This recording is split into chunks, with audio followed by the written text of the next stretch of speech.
guys, this is Tarot with Kittens, Weights, and Tarot, and today I'm doing a review of the 1961 third edition printing of the University Books published Waite Smith Tarot.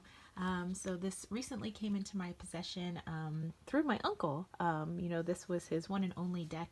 It was gifted to him back in the 70s, and the person who gifted it to him actually gave him his very first tarot reading using this deck.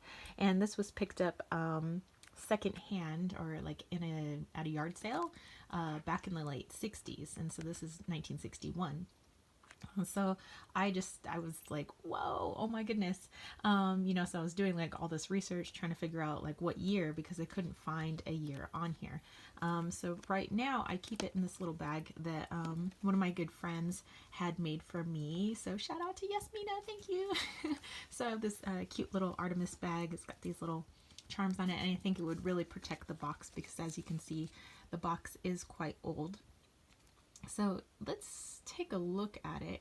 At least, the box first. It has the full card on the back, which, has kind of become the thing to put the full card on there. And here it talks about, Arthur Edward Waite, and of course, our artist Pamela Colman Smith. And it talks about, like, there was some information online about when University Books changed location and when they were at the new Hyde Park location in New York, and there's like all this info on there, which I thought was pretty cool. Okay, so the other side, it's an old deck, so the flap at the top has been torn away. You can see when it was sold at the garage sale for $5, and I'm like, $5 like in the late 60s, that's like a lot of money. Like but originally I found out the deck was $5 when it was new, so I was like, which again, for 1961, that's pretty good. Okay, so the reason I found out this was a third edition deck is that the first edition of the Waite Smith deck, or Smith-Waite, had a really nice box with a really nice top that you could take off, and it was the same kind of cards, basically, sort of. We'll get into that. And then the second edition had this box, but it had the writing on the inside. So what was originally printed on this like extra card here was kind of printed on the inside of the box. And so the third edition printing, and continuing on, no longer had the printing on the inside, but it did continue to have this type of box. So I don't have the quote-unquote little white book that came with it back in the day, but I do have this, and it was talking about if you can get your copy for $5 of this book called The Pictorial Key to the Tarot. And actually my uncle also gave me the book. It was I think it's called The Key to the Tarot, and it's by L.W. de Lawrence, who later on was found out had plagiarized The Pictorial Key to the Tarot. So that's really interesting, and that book that I have there is from 1918. So that's interesting. Okay, so we have this card that was kind of like the only info that came originally with the deck before I did my sleuthing. Let's take a look at the cards here. So it does have these pink backings with a pink ankh on the back. And if you want to know the sizing, I brought a traditional tarot card, or what we know now as traditional tarot card sizing, and you can see that it's slightly wider, pretty much the same in length, but in width it's slightly wider, this 1961 version. And then if you wanted to see it compared to like a playing card, you can see that it's just quite a bit bigger, just so you can get an idea. Okay, I have to tell you that I love cardstock from the 60s. I had games from like the 60s and 70s, like card games, like when I was a kid, like Old Maid and stuff like that. And I have always loved the cardstock. And the fact that this is stood for, let's see, how old would this be now? This would be 58 years old. For a 58-year-old deck, that's like, that's pretty good. Okay. So, well-worn edges. It's been shuffled quite a bit. You know, it's been used a lot, and for something that's been used a lot, you know, like I said, it's held up pretty well. I mean, you have some minor fading, but that's to be expected in something that, you know, is pretty old. Okay, so turning the cards over, I'll just kind of put this off to the side. One thing that they mentioned when I was doing my online research, there are a lot of purples in here, and that's how you know that basically it, like, you know, a lot of purples and pinks. Everything just looks really 60s, which I like. Like this one is has a lot of purples in it, and the first and second editions have more of the reds, whereas the third edition has more of these purples. And see how some of these things aren't colored in other people's printings of the, you know, Smith-Waite or Rider-Waite Smith, or even the Rider deck. Some are colored, some are not colored in, some are colored differently. I think that's how you can tell like all the different variations. Okay, so let's just take a look. You know, I don't know, there's probably more of these decks floating around. You might have to check eBay or something like that if you are interested, but I thought it would just be, you know, a fun little history to look at for you guys. So, you know, I'm not necessarily saying you need to go hunt this particular deck down, you know, and buy it for whatever, but, you know, it's just interesting to see kind of, you know, where tarots come from. So, like I said, I do love the really vibrant, kind of crazy 60s colors. I think in my research they were saying because of the, you know, after the first edition print, the second edition print, third edition print, you can tell that, well, maybe it's not so much on this card, but some of the other cards, the lines are starting to get a little blurry because of the reprinting.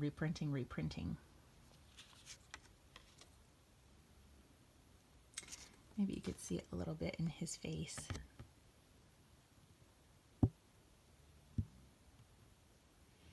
You can see like the coloration is kind of outside the lines, and that's, I mean, they're not going to be perfect, obviously. But, you know, I like that. Like, that's what I like about the deck. I was like, oh my god, I was so shocked my uncle was, you know, giving this to me. He's like, I think you should have this. You know, and I was like going off about tarot, like, and I was like, wow, I know like a lot more than I think I do. And he's like, yeah, he says, see, you should be the one to have this deck. And he's like, I just kind of shuffle it every now and then. He's like, but I've always just held on to it. He just had like a rubber band around it. And yeah, he's had it since like, what did he say, 1972, something like that. And when I gave him a reading, basically I'm the second person ever to give him a reading. So again, the first reading was with this deck. And then I used my cards for his second reading. But, you know, before I left, I decided to pull some cards from this deck, and it was pretty interesting. And for how this deck reads, I think this deck's like, I don't know, like really straightforward to the point where it's almost like ripping a bandage off forcefully. See, I like how like some of the stuff isn't colored in. I didn't get that.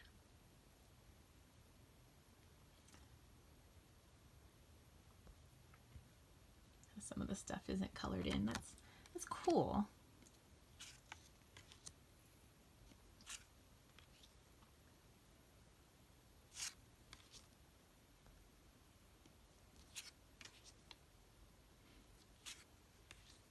See, I like crazy colors. and a lot of like card games and card games that I had when I was much younger. I'm like used to that 60s look because that's what was laying around was 60s and 70s decks. I mean, I know I was in the 80s, but it was like hand-me-down stuff from my uncles, basically. So, yeah, I'm just getting lost in the cards right now. And let me tell you, it feels so good to shuffle. It feels so good to hold. There's just an interesting energy to it. I mean, obviously from the people who've worked with it previously. My uncle, his friend, whoever had it before that and sold it at their garage sale.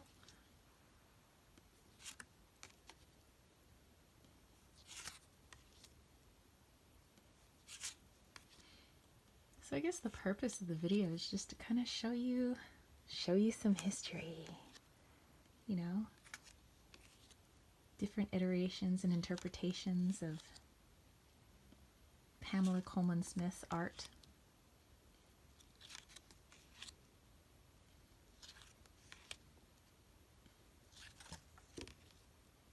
And actually through my research, let me just put this back on here. You know, I learned a lot about how tarot came to be here in America. It was actually with the help of L.W. De Lawrence, who, you know, has been outed in the spiritual community, is like, you know, he's done a lot of plagiarism in his life, but he helped to bring it here during World War I, when that was like, you know, there didn't seem to be a market or room for luxury goods, you know, time to have fun, you know, during a time of war that seemed impossible. And there, he wasn't the first person to try and bring it to America. You know, Ryder tried to bring his deck in, but it was mostly popular in Europe, or so my research says. I know that there are some of you out there that like are like historians when it comes to tarot, so hey, I encourage you to put some of that knowledge down below.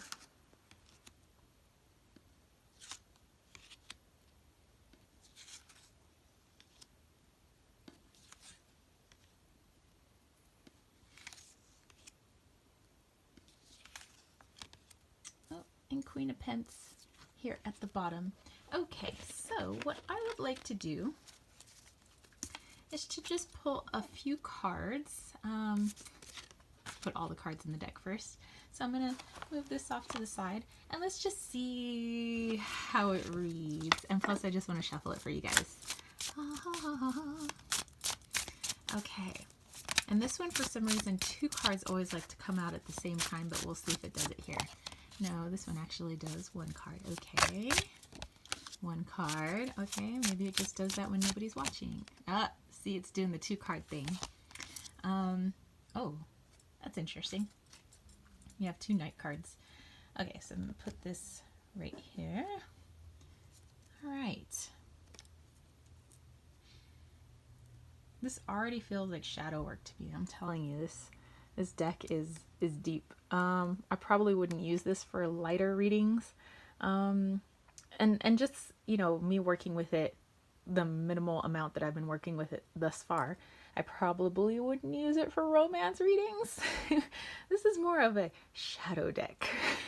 I mean, with my experience so far, you know, my very limited experience with it so far, because I just got this like a couple weeks ago.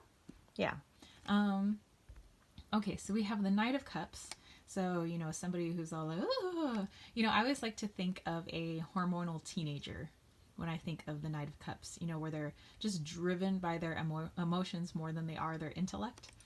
And then we have the Knight of Pentacles, which to me would be more like a, I don't know, you want to say like a high school athlete, just going crazy in the weight room, maybe not knowing why that they're doing certain things in the weight room, but they're just like all gung-ho. And then here in the middle here, we have the Ten of Wands, which is an extreme burden. Wow, there's like, I wonder if this is a spirit message. That's interesting. If this deck were for spirit messages, that'd be great. Okay, give me a second to look at this one. Okay, so what I'm getting so far, I have that this is possibly, I mean, I know I'm interpreting the cards, but I have a ringing in my ear, and I have a feeling that this is spirit talking to somebody somebody very specific who's watching this video. So for a lot of you, this is probably not going to make sense. And if it doesn't make sense, that's cool. You know, it wasn't for you then, and no worries about that. But somebody very specific who's watching this video, and I was just kind of doing this for fun, but I see this burden card as there is some difficult work between you and another person. And I'm getting that this could be siblings, like you and your sibling. Actually, yes. You and your sibling are not seeing eye to eye right now because of how each of you is driven.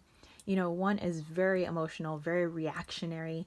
One is very, you know, feet on the ground, very logical, very just, you know, what can I do with my hands? You know, if I can't, you know, basically, you know, see it, touch it, smell it, hear it, you know, it doesn't make sense to me, you know, whereas the other one is driven more by emotions. And so maybe when this person says certain things, this person reacts, possibly like a little overreaction.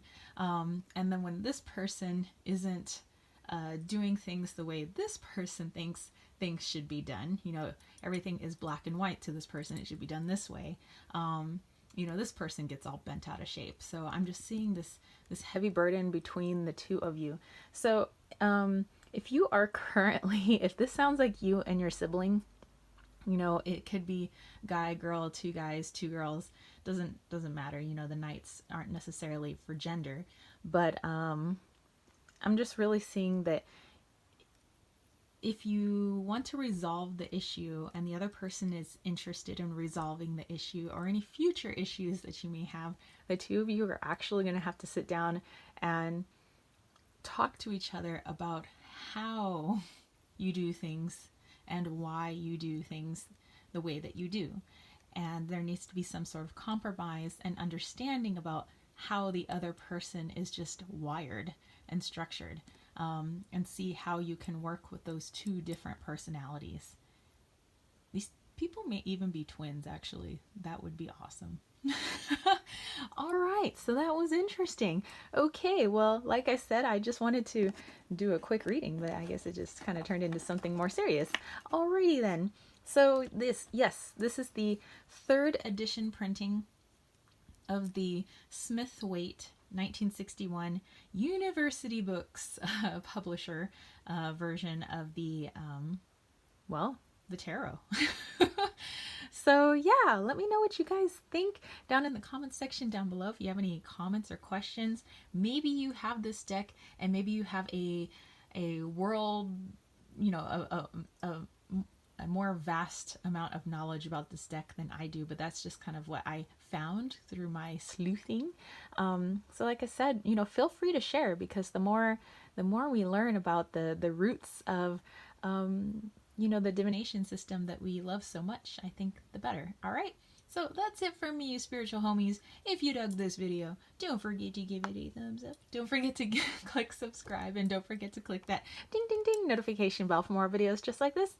And if you want to catch a reading from me, head over to www.kittenswaitsandtarot.com, where I also have actually a lot of different types of readings. And then there's a link to my Etsy shop, etsy.com/shop/kittenswaitstarot, where I have my Wally's World Oracle, and there's free US shipping on that. So that is my first ever Oracle deck, and it was a community created deck. I also have my Goddess of the Rose Beauty Salve, which is made from my roses in my garden. So check that out. I have healing salves. I have bracelets, you know, that are handmade by me, and I have lots of other goodies. So definitely go check it out. All right, and that's it for me, spiritual homies. I will catch you later. Peace, love, and chicken grease. Peace out.